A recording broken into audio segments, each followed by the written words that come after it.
Une des mécènes de l'œuvre des enfants à la montagne du pasteur Louis Comte, Marguerite de Félis soutient les victimes de Franco pendant la guerre d'Espagne. Elle crée pour les plus jeunes un accueil à la Guespie du Chambon où elle embauche une Catalane, médecin réfugié, Juliette Usache. Originaire de Bâle, profondément humaniste, Marguerite suit l'émergence du service civil international, créé en 1920 par le Quaker suisse Pierre Céresol, pour une réconciliation entre les peuples. En 1934, ce mouvement engage le dynamique Rodolfo Olgiati qui lui donne une nouvelle impulsion depuis Berne.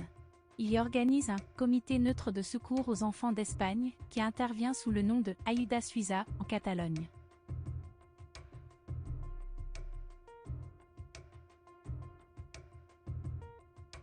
À la victoire de Franco en 1939, leurs actions humanitaires se recentrent en France avec l'appui de sa puissante sœur aînée, la Croix-Rouge suisse fondée à Berne en 1866, pour bénéficier de leur protection diplomatique.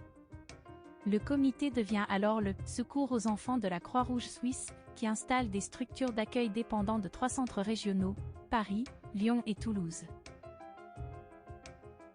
Une douzaine d'hébergements sont actifs dans la zone sud en 1942.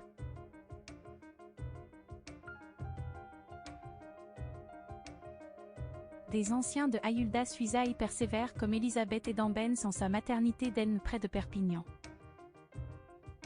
D'autres s'intègrent comme Rosa Naff, vieille connaissance du médecin chambonnais Roger Le Forestier, au château de la Île en Ariège. Elle deviendra célèbre pour y avoir sauvé des dizaines d'adolescents juifs de la déportation. Au Chambon, Olgiati trouve un écho favorable auprès du pasteur André Trocmé et bien sûr de Marguerite de Félis qui lui cède la Guespie en mai 1941. Juliette Usache s'y maintient à la direction et un instituteur de Bâle, Auguste Bonny, alors responsable d'une structure lyonnaise d'Olgiati, est déplacé au Chambon.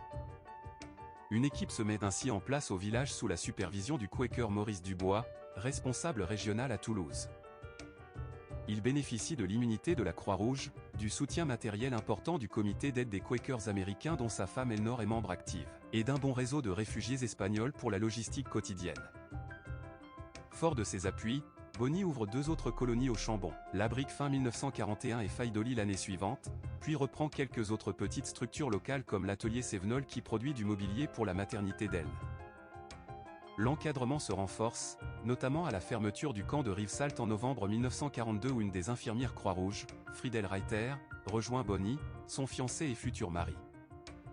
Une centaine de places sont proposées dans ces 3 colonies chambonnaises par roulement moyen de 4 mois. Seuls les 10% d'enfants juifs, souvent extraits des camps d'internement, séjournent plus longuement au gré des aléas politiques. Ainsi pendant le conflit, le Secours suisse est la principale, et de loin, institution d'accueil d'enfants au Chambon.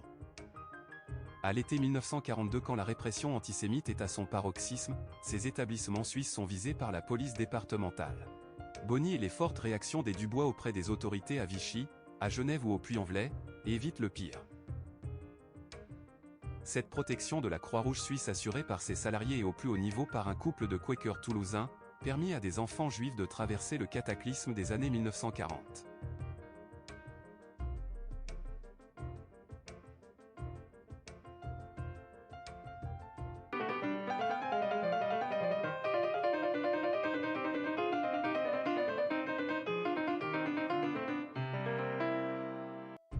Pour compléter cette vidéo, vous pouvez vous référer à cet ouvrage de 500 pages, paru en avril 2023 et librement accessible aux adresses internet suivantes. Ce livre a bénéficié du soutien de la commune du Chambon-sur-Lignon, du réseau des médiathèques du Haut-Lignon, de l'Association pour la mémoire des enfants cachés et des justes, et des archives départementales qui hébergent la revue des cahiers de la Haute-Loire.